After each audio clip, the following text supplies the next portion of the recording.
ఆ, బండి భగీరథ్కు 3 రోజుల పోలీస్ కస్టడీ.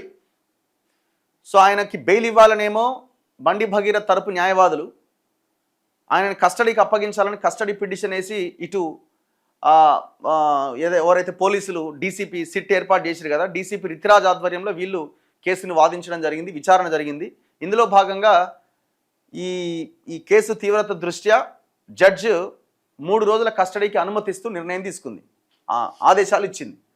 బండి భగీరథ్కు 3 రోజుల పోలీస్ కస్టడీ అనుమతిస్తూ మేడ్చల్ జిల్లా కోర్టు ఆదేశాలు. డీసీపీ రితిరాజ్ పర్యవేక్షణలో ఇవాళ విచారణ. సో ఇవాళ రేపు ఎల్లుండి 3 రోజులు ఆయన మరి ఏ పోలీస్ స్టేషన్ తీసుకొస్తారో, మరి పేట్ బషీరాబాద్ ఇంకెక్కడ తీసుకెళ్తారో అక్కడికే, ఎందుకంటే కేసు అక్కడే అయింది కదా. పోక్సో కేసులో అరెస్ట్ అయిన బండి భగీరథ్ను 3 రోజుల పాటు పోలీస్ కస్టడీకి అనుమతిస్తూ మేడ్చల్ జిల్లా కోర్టు ఆదేశాలు జారీ చేసింది. ఈ మేరకు డీసీపీ రితిరాజ్ పర్యవేక్షణలో భగీరథ్ను బుధవారం విచారించే అవకాశం ఉన్నట్టుగా తెలిసింది.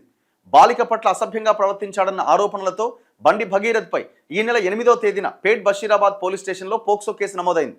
కేసు విచారణ అధికారి కూకట్పల్లి డీసీపీ రితిరాజ్ ఆదేశాలతో 5 బృందాలుగా రంగంలోకి దిగిన పోలీసులు ఈ నెల 16వ తేదీన భగీరథ్ను అరెస్ట్ చేసి రిమాండ్కు తరలించారు.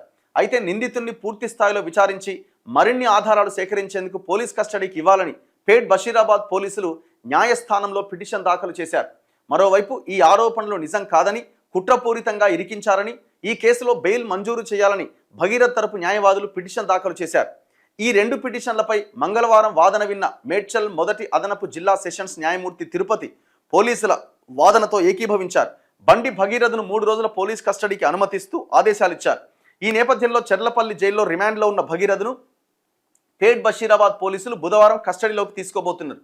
అయితే నిందితుడిని పేట్ బషీరాబాద్ పోలీస్ స్టేషన్లోనే విచారిస్తారా, లేక విచారణ పర్యవేక్షణ అధికారి డీసీపీ రితిరాజ్ కార్యాలయంలో విచారిస్తారా అనేది తెలియాల్సి ఉందట.